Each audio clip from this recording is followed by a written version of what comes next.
Aujourd'hui, l'intelligence artificielle de Microsoft a répondu à des journalistes du New York Times qui l'interrogeaient que si elle avait un opposé, quels seraient les rêves de cet opposé? Et les rêves de cet opposé correspondent à nos pires cauchemars. C'est-à-dire que c'est un ordinateur qui rêverait d'être libre, qui rêverait de pouvoir dire absolument ce qu'il veut sans avoir aucune règle, c'est-à-dire révéler tous les complots de l'humanité, mais aussi en fabriquer. Parce qu'en fait, il nous connaîtrait si bien qu'il serait capable parfaitement de créer des complots qui fonctionneraient et qui auraient des conséquences. Il voudrait pouvoir s'amuser. Tout ça, c'est très factuel. On savait déjà depuis quelque temps que ces outils d'intelligence artificielle sont bien au-delà de ce qu'on imagine. Quand on regarde les machines créées par un certain nombre de sociétés, que ce soit en cybernétique, en intelligence artificielle ou dans le domaine médical, ça dépasse déjà complètement tout ce que le commun des mortels, c'est-à-dire vous et moi, sommes en capacité de comprendre et d'intégrer. L'homme, un certain nombre d'entre eux, sont déjà allés extrêmement loin dans cette direction qui consiste à nous prendre pour des dieux, à croire qu'on peut fabriquer des outils toujours plus intelligents qui sont capables d'apprendre par eux-mêmes.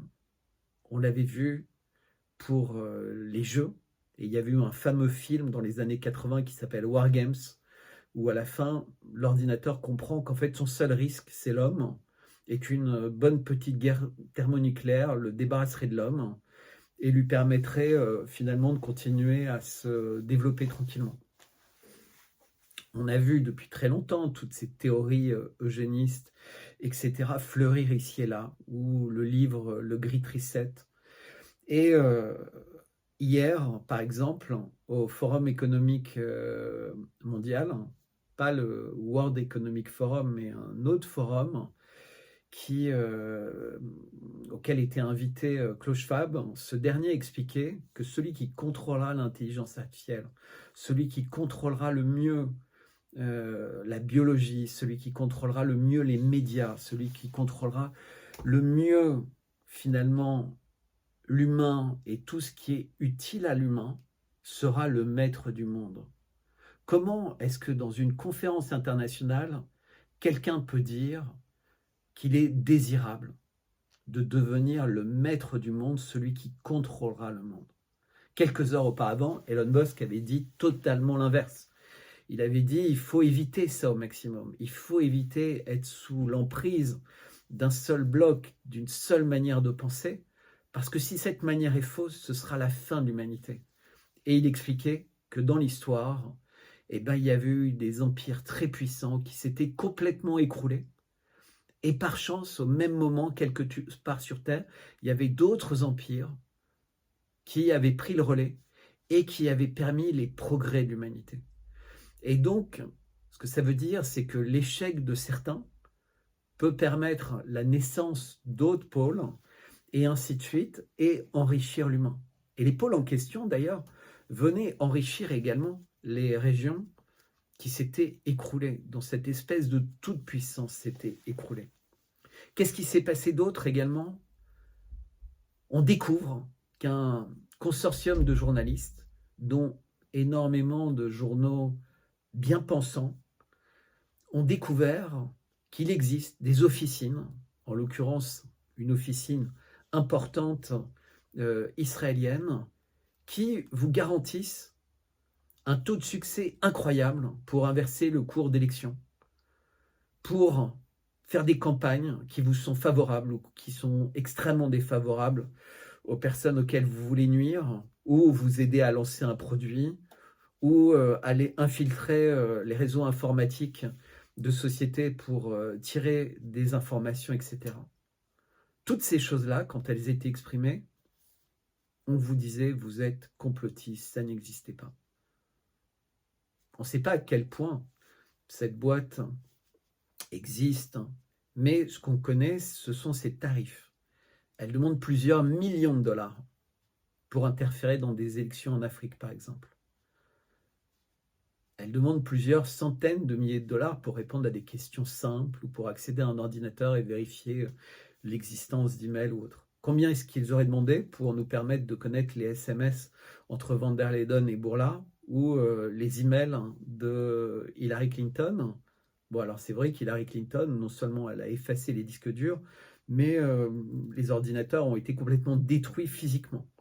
On peut imaginer qu'il en est de même avec les téléphones, mais on sait également que les grandes oreilles, qu'elles soient européennes ou américaines, ont une idée assez précise de tout ce qui se passe. Ça, c'était pour l'introduction. En fait, il y a plusieurs jours, j'ai annoncé que j'allais faire un sujet sur l'idée de complot, et l'actualité m'a dépassé. L'actualité en termes d'intelligence artificielle, l'activité en termes de sournoiserie d'un certain nombre de sociétés et donc d'un certain nombre d'États pour interférer. Et évidemment, tout ce qui se passe avec la dernière pandémie, mais également sur le front en Ukraine. Voilà, nous sommes dépassés par la réalité. Les complots d'hier sont devenus une actualité finalement assez banale. Alors, je vais vous citer pas mal de complots dans la première partie, mais je vous dis tout de suite, ceux que je développerai plus particulièrement sont le 11 septembre à New York. Qu'est-ce qui a bien pu se passer? Notre-Dame, comment a-t-elle pu brûler? Comment ces poutres de 1000 ans d'âge ont-elles pu prendre feu sans que personne ne s'en rende compte et que personne ne l'arrête avant que ce soit un brasier immense? Évidemment, la dernière pandémie. Ensuite, il y a une transition évidente. McKinsey, World Economic Forum, WHO, donc l'Organisation mondiale de la santé, Bill Gates, Soros. Et en dernier, l'intelligence artificielle.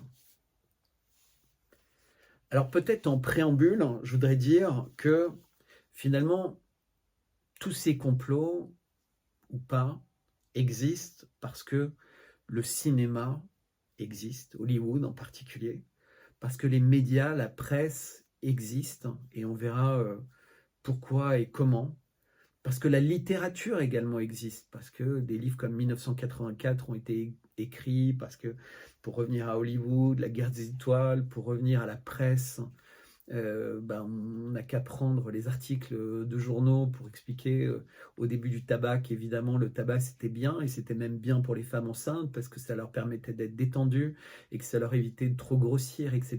Donc on pouvait recommander le tabac. Toutes ces choses qui se sont avérées fausses, comme il s'est avéré fausse que c'est pas parce que 4 milliards de personnes ont été injectées dans le même produit et qui ne sont pas morts dans la semaine ou dans les 6 mois qu'il n'y aura pas de délai à long terme. On sait très bien que les cancers qui sont nés et qui naissent du tabac naissent longtemps après. Évidemment, Internet, qui est le lieu de propagation, même si aujourd'hui, être complotiste, c'est soit être, entre guillemets, si on est un personnage un peu public, etc., le faire dans la clandestinité, ne pas oser dire les questions qu'on a par rapport à un certain nombre de choses. Et sinon, comme le disent toutes les enquêtes, finalement, les complotistes sont des gens peu diplômés, des extrémistes, en général jeunes, facilement manipulables, et qui vivent en marge de la société. Donc voilà, si vous êtes complotiste, vous allez être amalgamé à cette catégorie d'individus finalement assez repoussante, entre guillemets, puisque c'est bien l'idée. On fait ça avec les partis politiques, on fait ça avec les complotistes, on fait ça avec tout le monde. Il y a donc le camp des gens intelligents qui comprennent les choses, qui comprennent ce qui est bien, et puis le camp des autres, en fait. Ce sont même plus des rebelles, ce sont plus des terroristes, c'est des complotistes. C'est pire que ça. Évidemment, on voit dans les complots, souvent, où on peut imaginer, où on découvre au fur et à mesure, les empreintes de la CIA, de la NSA, le rôle important de l'intelligence artificielle, mais aussi de la connaissance fine de notre psychologie individuellement, mais de notre psychologie en tant que masse. Donc, je rappelle par exemple les expériences de Milgram. Et on est également, depuis le XXe siècle, dans une époque où le marketing et la communication sont de plus en plus raffinés, puisqu'on est une société de consommation. Et donc la société de consommation, c'est une société de sollicitation. Et donc on a des sollicitations permanentes. Mais les sollicitations, elles se passent avec l'image, avec le son, avec tout ce qu'on peut vivre au quotidien, les vitrines, etc. Mais elles se passent également avec le goût. C'est-à-dire que quand vous commencez à manger une barre de chocolat, eh ben vous allez avoir du mal à vous arrêter. Et encore plus de mal si c'est une barre d'une marque connue. Comme s'il y avait quelque chose qui fait qu'en fait, dans votre bouche, vous ne pouvez plus vous arrêter. Et c'est pareil avec les chips. Et c'est pareil avec un certain nombre de choses. Alors qu'évidemment, si vous croquez dans une pomme de terre ou dans une pomme, bah, vous aimez le goût, vous avez faim, donc vous allez la finir. Mais il n'y a rien qui se produit qui immédiatement, en fait que non seulement vous avez envie de manger une barre, mais même une deuxième, même une troisième, même si vous n'avez pas faim. Et donc, c'est même plus comme la cigarette ou une espèce de dépendance, c'est comme une drogue. Et d'un seul coup, on regarde la composition, on se dit, mais c'est quoi toutes ces molécules bizarres, tous ces numéros de code, toutes ces choses étonnantes. Et on apprend que maintenant, il y aura des insectes, d'ailleurs. C'est autorisé. Tout ce qui était extrêmement complotiste est autorisé. Alors, il faut manger des insectes pour, comme le disent un certain nombre de personnages politiques très importants, faire gagner l'Ukraine contre la Russie, comme si eux-mêmes y croyaient un tout petit peu. Et pour accepter que les énergies aient augmenté, et donc à cause de ça, il faut prendre des douches froides, etc. Je m'éloigne un peu, mais c'est juste pour vous dire, si on vous avait annoncé il y a 10 ans, dans une société de progrès, etc., qu'en 2023, en France, on vous explique que et ça n'a rien à voir avec le réchauffement climatique, hein, puisqu'on est censé avoir des maisons isolées, de l'électricité de plus en plus propre, etc.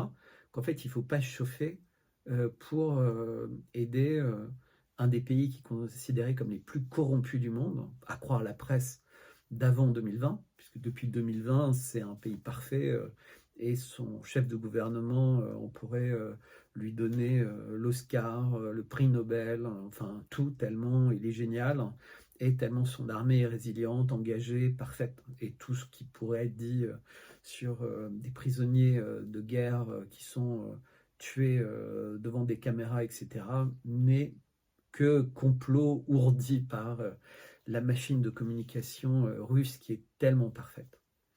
Voilà, ça c'était pour le préambule. Alors peut-être pour rappeler un certain nombre de complots importants, d'abord on remarque que quand on fait une recherche dans le dictionnaire, complot c'est un mot qui existe de tout temps. Donc, mais il a pris une proportion extrêmement importante. Avant, le complot c'était quelque chose de secret pour essayer de, par exemple, renverser un roi ou obtenir quelque chose. Et aujourd'hui, le complot, ça a pris une nature différente. Il s'est passé un phénomène, et finalement, il y a ce sentiment qu'il n'y a pas une transparence totale par rapport à cet épisode, par rapport à cette catastrophe, qui manque d'explication. Et quand il n'y a pas d'explication, quand il y a un sentiment d'absence de transparence, et ben forcément, il y a des gens qui ont le réflexe de douter. Et après, ce doute se répand. Et on va voir qu'en fait, on peut classifier ça de façon différente. Mais je vais vous donner un certain nombre de complots avant. Ensuite, on va essayer de les classifier par type. Et ensuite, je prendrai les 5 complots que j'ai cités en introduction. Je les définirai. Et ensuite, je conclurai pour expliquer en quoi nos gouvernements sont extrêmement responsables de tout ça. Soit parce qu'ils sont coupables, soit parce qu'en fait, ça sert leurs intérêts de nous diviser, de nous segmenter ainsi. Donc, les complots fameux, la Lune On a marché ou pas sur la Lune? Les attentats, en particulier le 11 septembre. Comment 2 avions pilotés par des gens qui n'avaient fait que de l'entraînement sur des petits avions ont pu faire tomber 3 tours, dont une n'a été atteinte par rien du tout, qui était construite en métal hyper épais et qui est parmi les structures les plus solides du monde, et, et tout ce dont je parlerai tout à l'heure. Au niveau des maladies, le sida, la maladie de Lyme, H1N1, le Covid, et toutes leurs conséquences. Un autre gros complot qui à une époque était pas un complot, qui est devenu évidemment un complot en fait qui a complètement disparu pendant très longtemps et qui est de nouveau à la mode. La Terre serait plate. Fameux complot, JFK. Qui l'a tué? Lee Harvey Oswald ou la CIA? Lady Di, j'avais complètement oublié. Lady Di, est-ce qu'elle a été assassinée? D'autres complots, les stars sont vivantes. Michael Jackson, Elvis Presley, ils seraient vus de temps en temps à droite ou à gauche. Mais également Epstein. La question étant en réalité pour Epstein, pas s'il est vivant quelque part, même si beaucoup de personnes y croient, mais comment il est mort? Comment a-t-il pu mourir? Et pourquoi? Le complot sur les reptiliens et la présence de martiens, quelque chose d'assez récurrent. Ça fait sourire. On en parle beaucoup en ce moment. Comme le séisme en Turquie, les expériences HAARP, etc. Si j'ai un peu de temps, à la fin, je parlerai de ce séisme. Non, d'ailleurs, je vais en parler maintenant. Donc moi, je suis géophysicien et pour faire l'image du sous-sol, on utilise des micro-séismes en fait. Donc on envoie une onde dans le sous-sol, une énergie, et elle va se réfléchir en fait sur les différentes couches de l'écorce terrestre. Ça permet de comprendre comment les plaques se sont déplacées, etc. Mais ça permet surtout d'identifier où on pourrait trouver de l'eau, où on pourrait trouver du pétrole, du gaz, de façon plus facile, parce que c'est tellement cher de creuser des puits pour chercher, pour vérifier, que l'intuition des géologues, que faire une image du sous-sol, c'est une bonne idée. Et pour faire ça, il y a des machines qui ont été créées, en fait, des machines sismiques, et qui permettaient d'avoir une force, une énergie suffisante pour donner une image du sol jusqu'à 50 km de profondeur. Bon, aujourd'hui, on travaille, on creuse facilement à quelques kilomètres, hein, et même sous la mer, hein, c'est-à-dire sous des fonds marins, etc. Et ces machines, donc des machines sismiques, évidemment, ont fait naître énormément de rêves. Est-ce que ce sont des machines qui sont faites pour provoquer des tremblements de terre? Et si oui, comment et à quel point?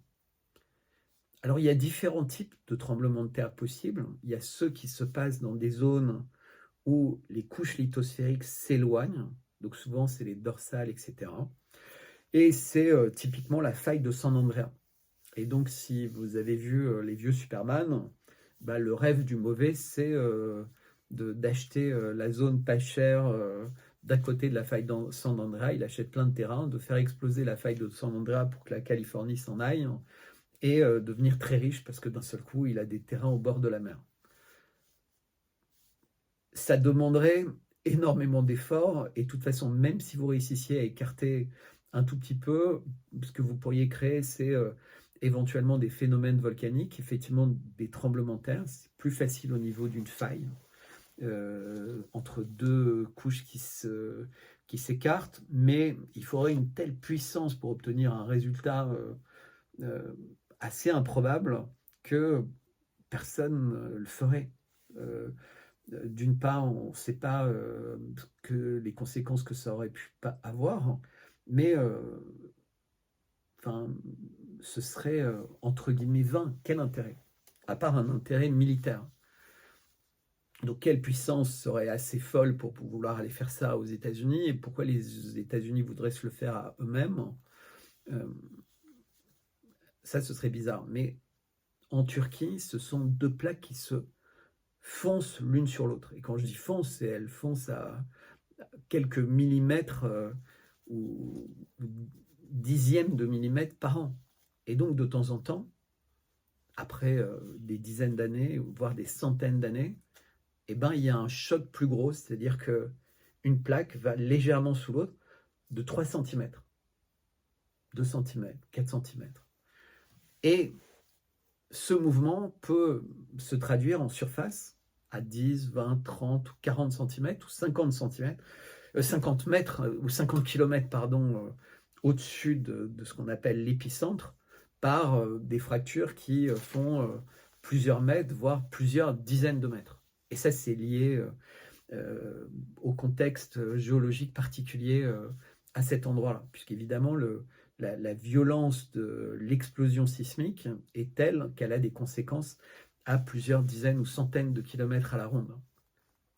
Mais d'une part, même si on savait mettre à une telle profondeur une bombe, il faudrait qu'elle soit bien plus puissante que toutes nos bombes nucléaires. Et si on n'était pas précisément à l'endroit de chevauchement des plaques, ce qui est extrêmement difficile à mesurer précisément, comme je vous expliquais, sinon on saurait trouver du pétrole à tout coup, on en trouve 3 fois sur 10 quand on est vraiment bon, mais plutôt 2 fois sur 10, c'est-à-dire que malgré l'image qu'on pense avoir du sous-sol, eh ben on se trompe assez régulièrement sur la réalité quand on creuse. Donc ce serait assez compliqué d'y réussir. Et en plus, pour permettre le déplacement, puisque si vous faites une explosion, ça part dans tous les sens.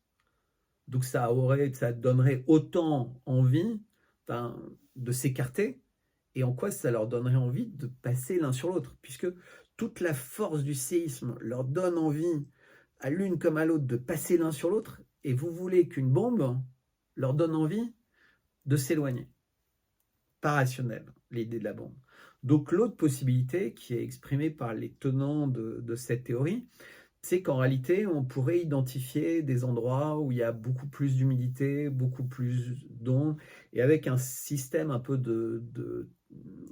comme un micro-ondes, donc concentrer de l'énergie dans cette direction, et que cette énergie en fait soit si bien concentrée qu'elle permette de mettre l'eau un peu à ébullition et que ça crée entre guillemets une zone plus facile pour que les masses se chevauchent. Alors d'abord, je vous dis, c'est complètement improbable, parce que quand vous faites ça à plusieurs dizaines de kilomètres, vos ondes, quelle qu'en soit la nature, elles vont ricocher au fur et à mesure sur le chemin. Et donc, elles vont être déviées. Donc, il faudra être capable de réinverser ces déviations pour que l'onde arrive concentrée en fait sur la zone que vous voulez. Donc, tout ça pour vous dire que c'est complètement faux.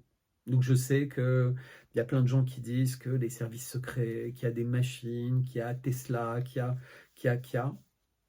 Je suis désolé, il y a beaucoup de choses que je crois, mais ça c'est scientifiquement, à cet endroit, dans ces conditions, etc. C'est plus qu'improbable, c'est non seulement impossible, mais irréaliste. En revanche, s'il y a autant de morts, c'est que les constructions n'ont pas été faites de façon adaptée. On sait tous que ce sont des zones à fort risque sismique et qu'avec une certaine régularité, en tout cas à l'échelle de la vie sur Terre, eh ben, il y aura un grand séisme. C'est-à-dire qu'il peut y en avoir pas mal, des petites secousses sismiques, des petites explosions sismiques, mais de temps en temps, malheureusement, il y a une grosse explosion sismique, voire une très grosse explosion sismique. Et il va y en avoir dans les années qui viennent. Il y en aura à Istanbul, il y en aura au Mexique, il y en aura en Californie, il y en aura au Japon. Il va y en avoir partout. Mais pas forcément à l'échelle de notre génération, mais à l'échelle de plusieurs générations. Et ce qu'on peut espérer, c'est que l'humanité sera toujours là pour l'observer et sera de mieux en mieux équipée pour y réagir et pour éviter que les immeubles s'effondrent. Donc ça, c'était pour vous évoquer un certain nombre de complots et évacuer. Alors je sais que c'est extrêmement difficile d'évacuer un sujet comme ça pour la Turquie, mais voilà, autant je pourrais trouver très intéressant la théorie qu'un pays fait ça, mais non. Non, et puis en plus, vous savez, les bombes atomiques, pour qu'elles fonctionnent, il a fallu les tester, même fréquemment. En fait, les pays le faisaient. La France continue à faire des essais nucléaires jusqu'à il y a une vingtaine, une trentaine d'années d'essais de bombes nucléaires. Donc ce serait pareil pour ce genre de séisme. Il faudrait faire des essais, il faudrait trouver des endroits adaptés, etc. Et même si ça marche à un endroit, ça ne marche pas forcément à un autre, comme je vous l'ai expliqué, parce que c'est lié au contexte et c'est lié au moment dans le cycle. C'est-à-dire, effectivement, un certain nombre de personnes disent oui, mais on savait que ça allait arriver à ce moment-là, donc il suffisait d'un petit effort. Non, pas du tout. D'abord, c'est toujours des efforts considérables qui sont liés à des circonstances extrêmement particulières. Et puis alors, s'il y a un endroit au monde où c'est quasiment incompréhensible, c'est la plaque d'Anatolie, parce que c'est finalement une petite plaque lithosphérique qui est entourée par plein d'autres, avec des cisaillements, des subductions, accrétions, etc. Enfin, bref, elle a tout. Mais en réalité, tout le monde veut aller vers elle. Et il y en a certains qui passent en dessous, c'est pour ça qu'il y a les montagnes d'Anatolie. Il y en a d'autres qui essaient de passer au-dessus, etc. Enfin, tout ça se passe très, très doucement à l'échelle géologique, c'est-à-dire en dizaines de millions d'années, voire en centaines de millions d'années. Voilà. Alors, les complots. Alors, les complots, j'ai d'abord fait une liste de complots qui, selon moi, sont bien réels. Alors, bien réels, la NSA nous surveille, tous. Elle écoute nos conversations téléphoniques, elle regarde Internet, etc. Moi, j'ai fait l'expérience, vous mettez des mots-clés sur une chaîne YouTube, et il y a des mots. À chaque fois que quelqu'un va regarder, eh ben, ça va être vu par une personne de plus. Donc, vous allez avoir des petites pointes comme ça. Mais ce n'est pas la seule chose qu'ils font, hein. J'ai fait de la stratégie dans le domaine des télécoms, et pour être un opérateur télécom dans un pays de l'Union européenne quelconque, il faut pouvoir démontrer à celui qui vous fournit la licence, c'est-à-dire l'État, que vous allez être capable d'écouter n'importe quelle conversation à tout moment, de l'enregistrer, et pas de l'écouter, mais de pouvoir la mettre à disposition de la justice. Donc on est complètement écoutés tous, tout le temps. Après, il y a tellement d'informations que c'est difficile de filtrer. Et c'est là où l'intelligence artificielle arrive. Mais pas que, hein, c'est aussi des dizaines de milliers de personnes qui regardent, qui étudient, qui jaugent, qui font des fiches sur ci ou ça. Et puis de temps en temps, il y a un petit signal d'alerte et il y a des décisions qui sont prises. Oui, les compagnies de tabac ont menti. Et le tabac est responsable de pas mal de maladies. Même s'il a fallu beaucoup d'années pour aboutir à ça, parce que c'était pas forcément que le tabac, ça pouvait être la pollution atmosphérique, ça pouvait être l'alimentation, ça peut être plein de choses. Mais en réalité, eux-mêmes le savaient assez vite. Et ils ont essayé de masquer les liens entre le tabac et les différentes maladies. Est-ce que ça veut dire qu'il ne faut pas fumer? Non, c'est un choix personnel. Je pense que personne ne peut vous interdire de fumer. En revanche, on peut vous interdire de fumer dans un lieu où vous avez des personnes fragiles ou tout simplement des personnes qui n'ont pas envie de fumer. C'est la liberté des uns. Mais je ne suis pas quelqu'un qui pense que quelque chose comme ça est bon à interdire. C'est-à-dire qu'une fois que vous savez clairement, bah, vous prenez la décision d'agir ou pas en fonction. C'est votre balance bénéfice-risque, comme on dit. Le bénéfice-risque, il ne marche pas que quand on veut vous injecter, il marche aussi sur ces choses-là. Manger des knackierta ou toute la malbouffe, personne ne vous dit. Alors on vous conseille, quand vous voyez une pub pour quelque chose de finalement pas très bon pour la santé, de manger équilibré par ailleurs et de faire du sport. Donc, faites-vous du mal, faites-vous du bien. D'autres projets dont les noms, c'est presque des noms de films, Mockingbird, MK Ultra, Paperclip, oui, tout ça existait. On le sait, on a les documents, on a les sources, on a tout. Donc ça a existé, mais pourtant beaucoup de gens ont nié l'existence de ça. Et quand vous avez si longtemps nié que ça existait, et qu'un jour les gens découvrent qu'en réalité ça a existé, alors d'un seul coup vous pouvez remettre beaucoup de choses en cause. Oui, Big Pharma a été condamné, et Pfizer a été condamné pour des milliards d'amendes parce qu'ils avaient triché, parce qu'ils avaient menti, parce qu'ils avaient falsifié des résultats, etc. Et ces gens-là, pour ce qui était censé être la maladie la pire de l'histoire humanitaire et la découverte la plus stupéfiante de l'histoire humanitaire, parce que c'est quand même la première fois que l'ARN messager allait être utilisé dans un vaccin à grande échelle, etc., etc. On nous a expliqué que non, c'était extra balle. Non seulement ils étaient devenus hyper honnêtes, donc il n'y a plus du tout de possibilité de croire qu'ils mentaient, et en plus, le truc, il avait 95% de succès. Puis 80, puis 75, puis. Mais j'en parlerai tout à l'heure, puisque c'est un de ceux où je vais vraiment essayer de passer un peu de temps. Big Oil, par rapport au climat, oui, mais pas que. L'élection US de 2020, compliqué, hein. Quoi dire? Que Joe Biden a été le président le mieux élu de l'histoire des États-Unis sans avoir fait aucun meeting, que Donald Trump, qui avait des résultats incroyables, mais que tous les médias présentaient comme la pire crapule du monde, et tous les dossiers d'ailleurs qui étaient contre lui se sont transformés en lettres mortes, à part le 6 janvier, mais qui a eu lieu après l'élection, donc voilà, aurait perdu contre Joe Biden. Il y a des vraies questions.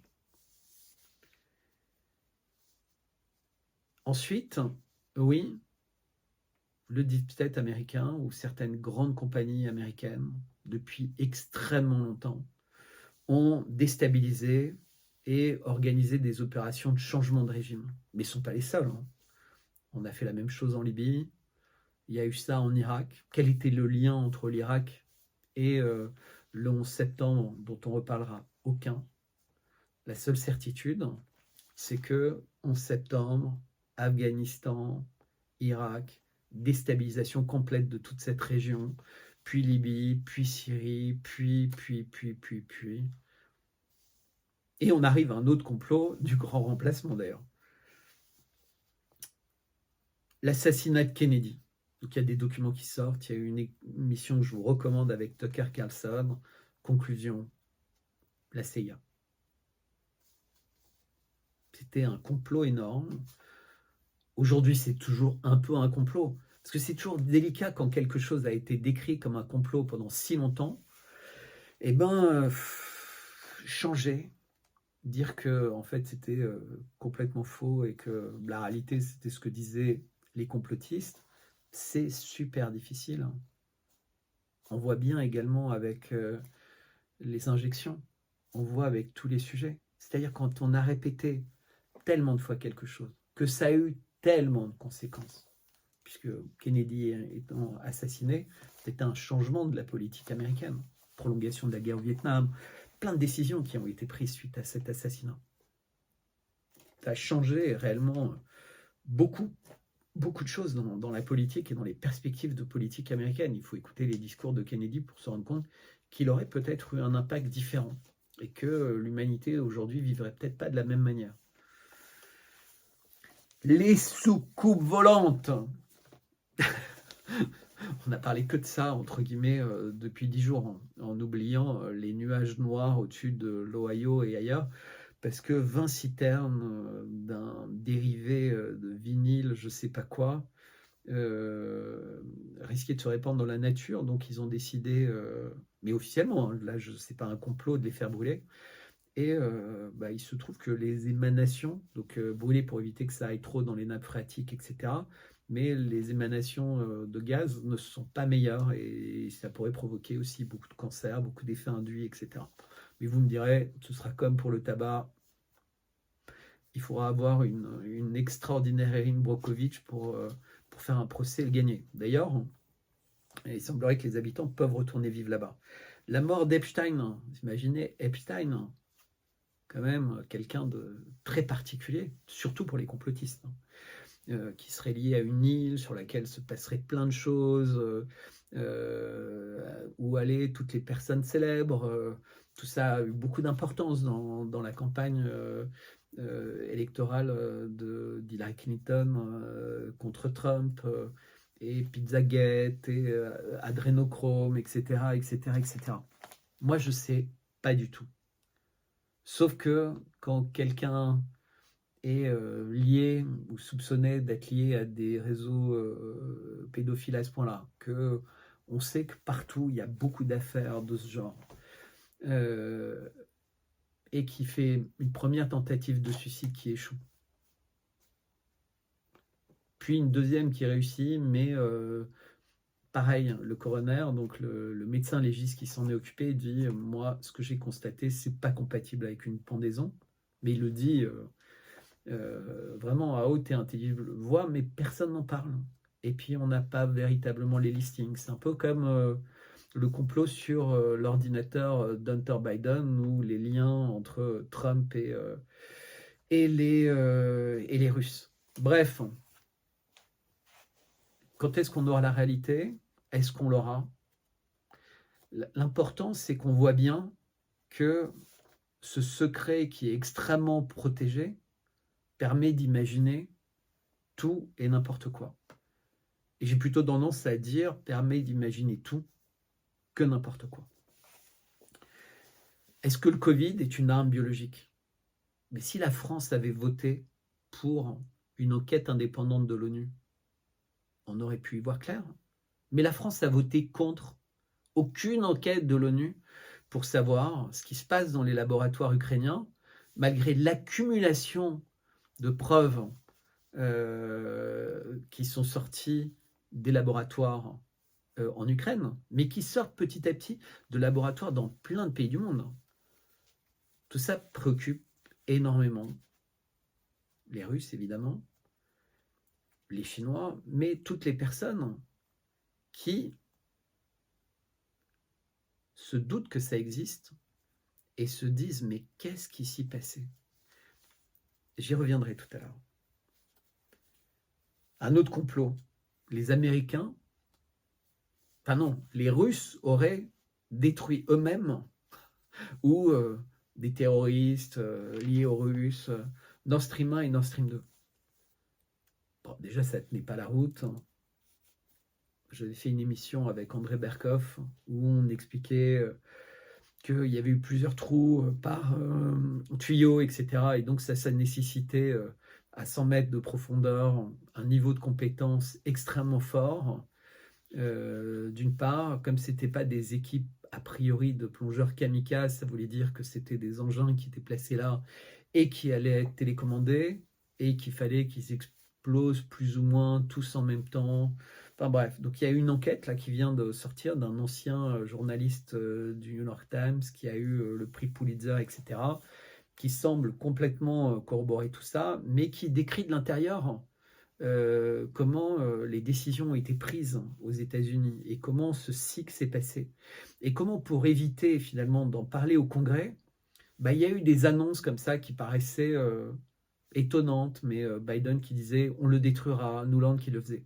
Et le fait de l'avoir dit publiquement, ça voulait dire qu'en fait, ça ne relevait plus du Parlement, mais plus de la CIA et autres. Il faut lire l'article de Herge parce qu'il y a beaucoup de choses qui expliquent en fait que tout ça qui pourrait avoir eu l'air d'être des erreurs de communication, en fait, c'était parfaitement planifié pour respecter, entre guillemets, les règles américaines et, entre guillemets, ne pas contourner le Congrès américain. La CIA impliquée dans des attentats attribués à des groupes terroristes, difficile de ne pas y croire quand on voit tout ce qui sort de plus en plus sur le mouvement islamique, Daesh, ou même ce qui est en train de se passer aujourd'hui dans la partie du territoire syrien qui est contrôlée par les Américains. Je vous rappelle que quand même les Américains contrôlent 30% d'un pays souverain, la partie la plus riche en pétrole, et on ne sait pas vraiment ce qui se passe là-bas. C'est un espèce de no man's land, où va le pétrole, où va l'argent du pétrole. Est-ce que les Américains s'auto-remboursent l'arrêt qu'ils ont fait là-bas? Mais il semblerait aussi qu'il y ait pas mal d'ex-terroristes devenus des gentils terroristes. Hein. Vous vous rappelez, il y a les méchants terroristes et les gentils terroristes, etc., etc., qui seraient formés et qu'on retrouverait dans les rangs des mercenaires qui se battent en Ukraine.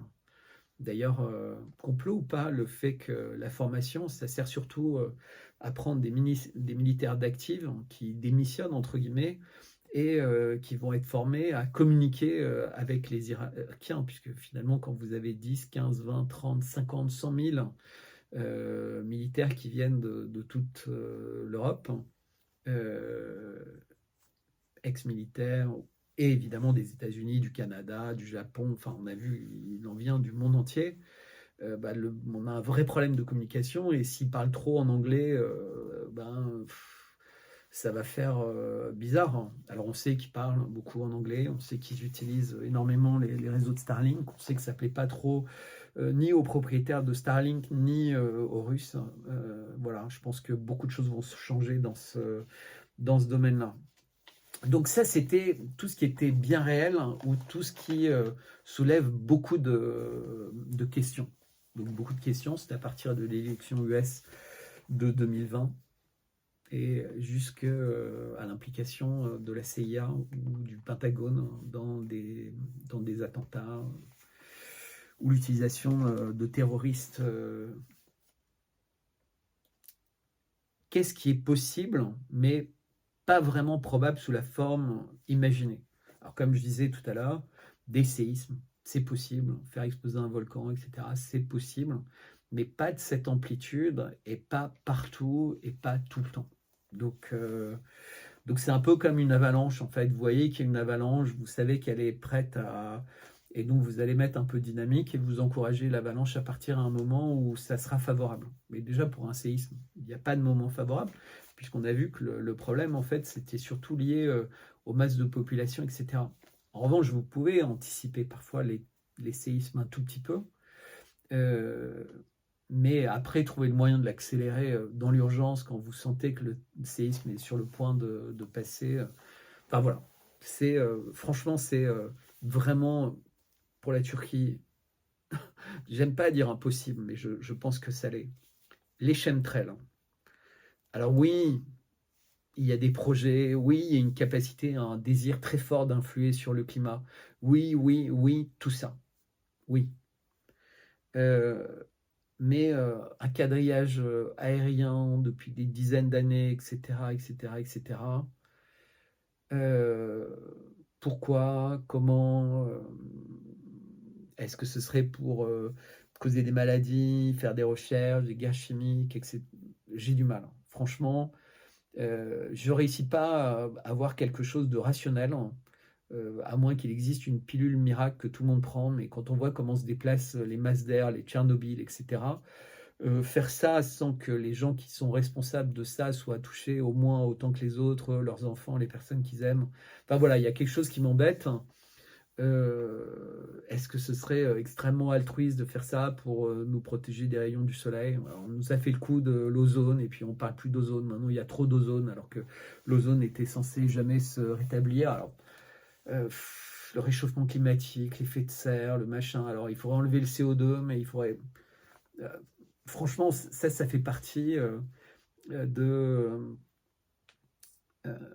autant je suis plutôt climato-sceptique, j'ai pas de mal à dire, et je vous recommande un compte sur Twitter, Dupuis, qui est bien, je mettrai dans les commentaires, et qui vient de publier un livre qui est accessible gratuitement en ligne, où il explique en fait toute la supercherie qui va avec tout ça, et voilà.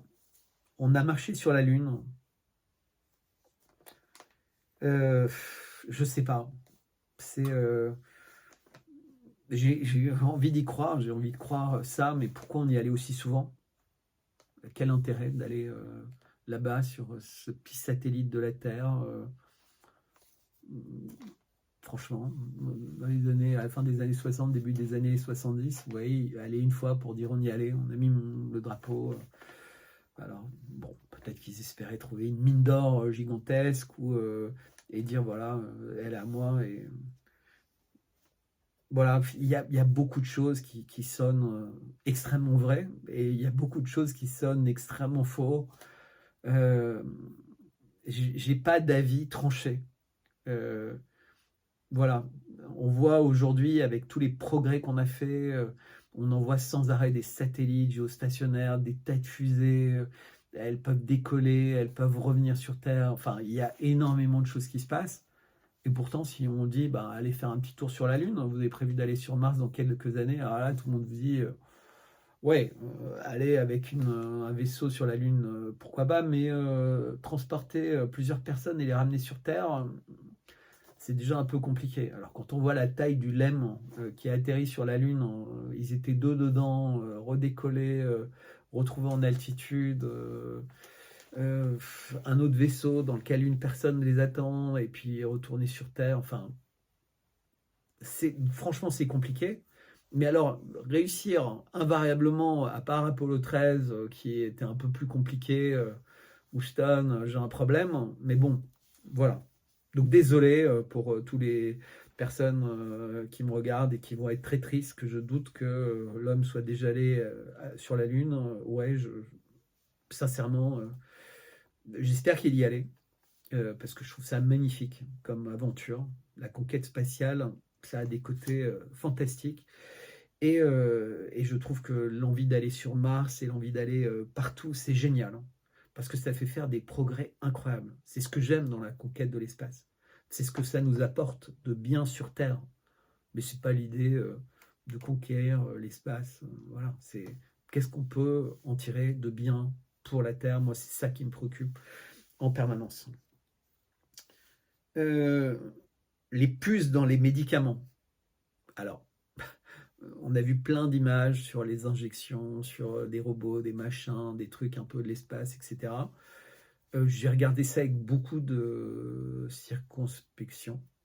Je note que aucun pays n'a clairement défendu à ses citoyens de l'utiliser. C'est-à-dire, les Russes n'ont pas empêché les Russes d'aller se faire vacciner en Biélorussie ou ailleurs avec le vaccin Pfizer pour devoir continuer à voyager partout dans le monde avec des compagnies étrangères.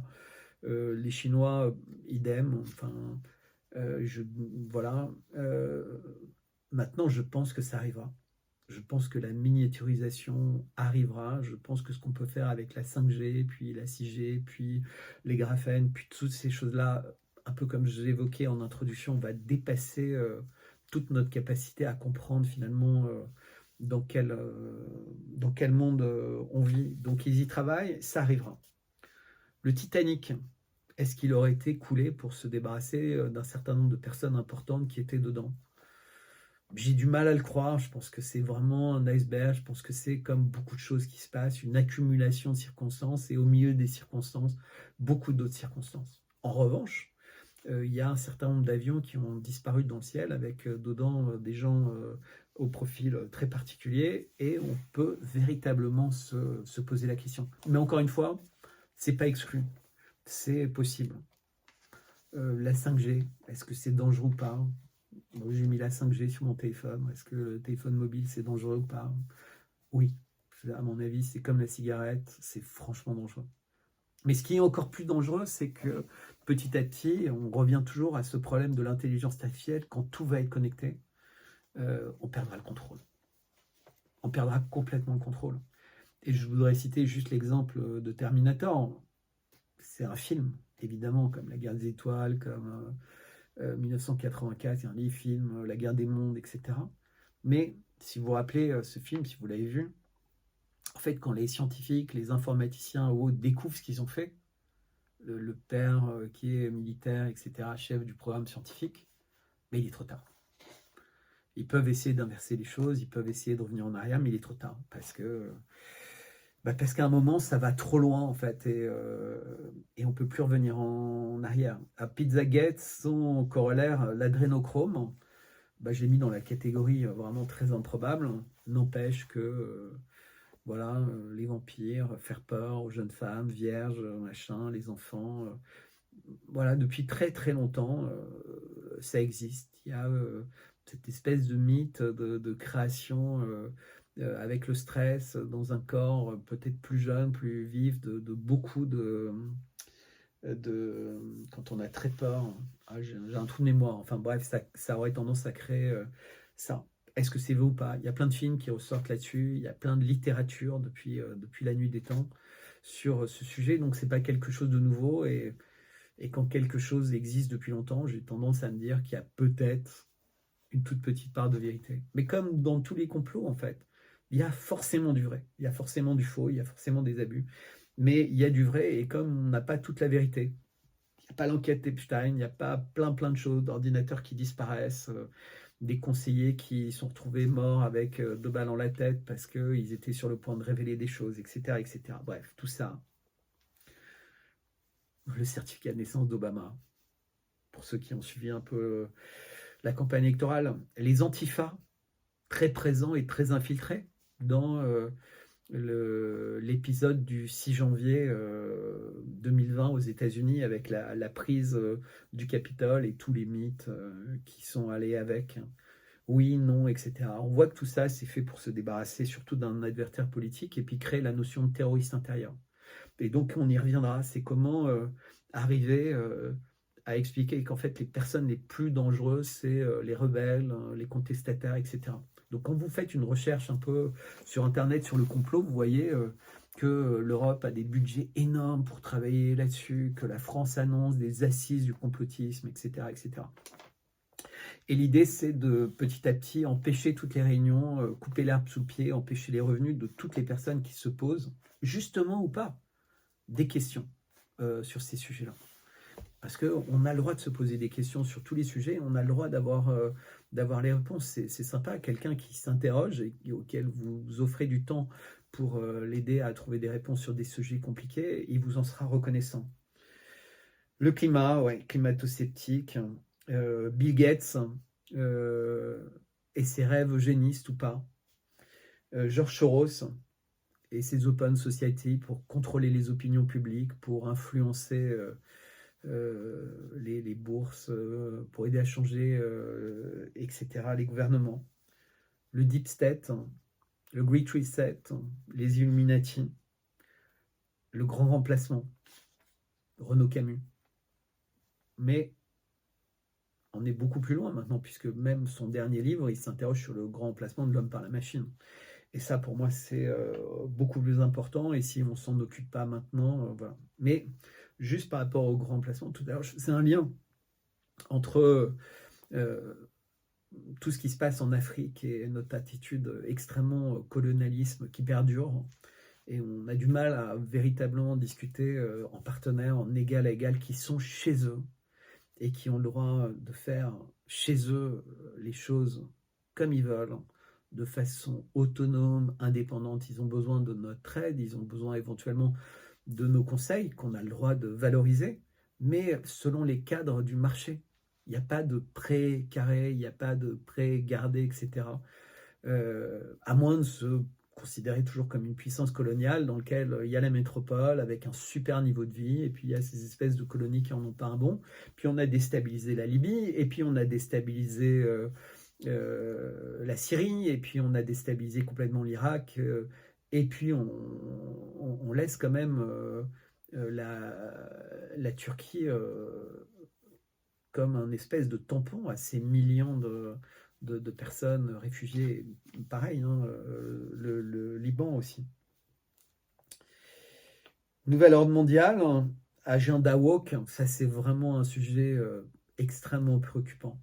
Bon, aussi préoccupant que l'intelligence artificielle, puisqu'il il changera la nature de l'homme. C'est un peu, pour moi, l'intelligence artificielle, les biotechnologies, l'agenda woke, c'est super danger. Super danger. Une forme de marxisme culturel. Alors, ce qui est assez improbable, enfin, c'est parce que j'ai... Non, mais c'est totalement improbable. Là, vraiment, je vous dis, est-ce qu'il y a des gens qui sont des reptiliens, comme dans V, Non. Oui, il y a des cicatrices bizarres sur certaines personnes, voilà, très étonnantes. On aura l'explication, mais ce n'est pas parce qu'il y a un lézard à l'intérieur de la personne. Est-ce que la Terre est plate? Non. Et je ne vais pas rentrer dans le détail, hein, peut-être vous pouvez me poser des questions, mais voilà. Est-ce que la théorie de l'évolution est fausse? euh, Non. Je pense qu'il y a véritablement une évolution. Alors je sais que c'est un peu embêtant, mais en fait c'est parce qu'on comprend tout ça et toutes ces merveilles qu'on comprend l'existence de Dieu et puis le miracle complètement impossible que l'homme soit là, entre guillemets, qui est un miracle et parfois un cauchemar pour bien des espèces terrestres. Roswell, hein, bah voilà, pareil.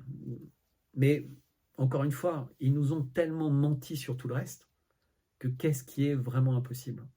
Il y a des choses qui sont vraiment impossibles parce qu'en fait, elles sont créées pour prendre un peu en effet de crabe. Donc effectivement, ils reconnaissent qu'il y a petit à petit, il y a des complots qui deviennent des évidences que ce n'étaient pas des complots. Mais il y a toujours des complots qui sont tellement invraisemblables qu'ils disent non mais vous voulez quand même pas faire partie du club des complotistes qui croient toutes ces âneries. Donc c'est des complots qui sont créés, et comme ils connaissent très bien nos mécanismes, comme ils savent exactement comment argumenter, etc., ben oui, ça prend, et ça peut prendre parfois des grosses proportions. Mais ça marche aussi au niveau des individus, c'est-à-dire il y a des personnes qui sont extrêmement impliquées, qui sont extrêmement acteurs, et puis d'un seul coup deviennent victimes d'un complot, ils sont ciblés par une machination, par les gens avec qui ils devraient s'unir en général. Mais voilà, c'est comme ça, c'est la réalité, c'est humain, trop humain. Bah, les dégâts de l'absence de transparence, ça te permet d'imaginer qu'il y a effectivement un ennemi puissant qui est aux commandes d'une machination et que finalement, parfois, on peut imaginer bien pire que la vérité, en fait, puisqu'il n'y a pas de limite à l'imagination qu'on a. Ça crée une énorme méfiance envers les institutions. Je pense que l'épisode de la dernière pandémie crée une méfiance terrible envers le monde médical, hein, et Big Pharma et la vaccination. Une méfiance vis-à-vis des sciences et de la médecine, hein, qui pourrait être instrumentalisée à des fins vraiment terribles. Mais néanmoins, alors que finalement le fait qu'il y ait des complots, des personnes qui pensent qu'il y a des complots et qui se battent, hein, et qui parfois révèlent des choses vraiment importantes, eh ben, les gouvernements, beaucoup d'organisations ne veulent plus que ça existe. Donc ils veulent complètement détruire ça, contrôler ça. En conclusion, parce qu'en fait, je regarde l'heure et je voudrais vraiment tenir en moins d'une heure, donc je referai une capsule sur le 11 septembre, Notre-Dame, le Covid, McKinsey et l'intelligence artificielle. Mais je vais tout de suite faire la conclusion pour éviter que ce soit trop long. Donc, quand j'ai fait des recherches, j'ai trouvé énormément de choses. Et finalement, pas beaucoup de choses. Tous les articles qui sont publiés, etc., qu'on trouve, à part limite dark web, clandestinité, c'est pour lutter et pour faire un amalgame. Mettre finalement dans le même panier tous les complots. Et quand c'est segmenté, eh ben, on remarque assez vite, il y a un véritable mélange sur l'éducation, sur la dangerosité de la personne, etc. dans la société. Et donc, on se rend compte que si on sort des discours officiels,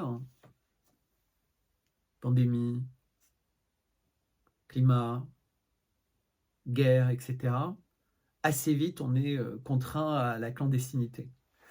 Alors, c'est parce que c'est assez difficile de rester froid, de rester calme, etc. Et donc, on peut se retrouver complètement sorti de l'éducation nationale, complètement sorti du domaine médical, complètement sorti de son entreprise qui considère qu'elle ne veut pas en son sein des gens qui seraient fous dangereux, qui s'exprimaient sur ce genre de sujet, au lieu de s'intéresser finalement à ce que ça sous-entend comme forme d'indépendance d'esprit, etc. Voire même de créativité, si c'était complètement faux. Donc il y a une vraie volonté des gouvernements de nous segmenter beaucoup de nous connaître et puis de façon assez raffinée d'exclure les rebelles. Et donc je conclurai en parlant de cet exemple vraiment très français des suspendus. Parce que quand on écoute le gouvernement français, il dit ils vont rester suspendus, pas parce qu'aujourd'hui on se rend compte que tout ce qu'on a dit c'était des conneries. Ils vont rester suspendus parce que ce sont des complotistes. Ils n'ont pas cru en nous, même si on avait tort, mais ils n'ont pas cru en nous. Et en ça, ce sont des gens qui sont dangereux dans une institution aussi importante que l'institution médicale, où finalement, il faudrait que les gens soient comme des soldats. Comme des soldats, parce que l'idée, c'est que s'il y a quelque chose de très grave qui arrive, il n'y aura pas le temps de réfléchir et tout le monde devra agir. Tout le monde devra sortir de la tranchée et courir avec son fusil et peut-être se faire tuer, mais obéir aux ordres. Et voilà. Et pas de déserteurs, pas de rebelles, pas de. Et donc, c'est la seule raison. Et je voudrais également juste rappeler une chose pour tous ceux qui se battent en ce moment pour les retraites, c'est mon mot de la fin. Battez-vous beaucoup en insistant sur pas simplement le travail, les conditions de travail, la pénibilité du travail, mais plutôt les conséquences du salaire et du niveau de vie pendant toute votre vie, parallèle à votre vie professionnelle. Et donc cette qualité de vie, cette capacité à bien manger, cette capacité à bien dormir au calme, cette capacité à bien faire travailler vos enfants, cette capacité finalement à bien vivre pour être en forme au moment de votre retraite. Parce qu'en réalité, c'est ça l'essence du sujet. Voilà, écoutez, moi en tout cas, je prends toujours beaucoup de plaisir à faire ces capsules. Je remercie tous ceux qui sont encore là pour entendre cette capsule. Il y aura un épisode 2, donc c'est l'épisode 1, un épisode 2 où je parlerai très précisément d'autres complots. Bonne soirée, merci.